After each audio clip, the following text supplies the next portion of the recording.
Цифрлық трансформация.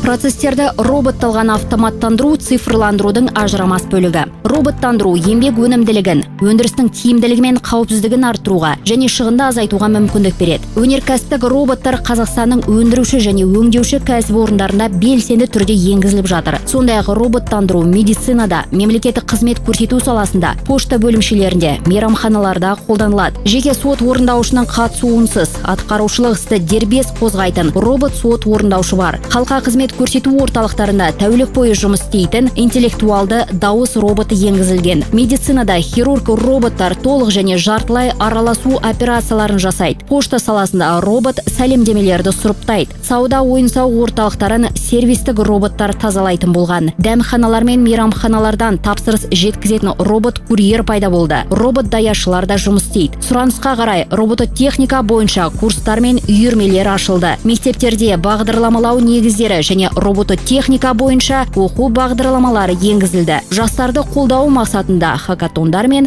олимпиадалар тұрақты түрде өткізіледі. Ролик Қазақстан Республикасы мәдениет және ақпарат министрлігінің тапсырысы бойынша дайындалды.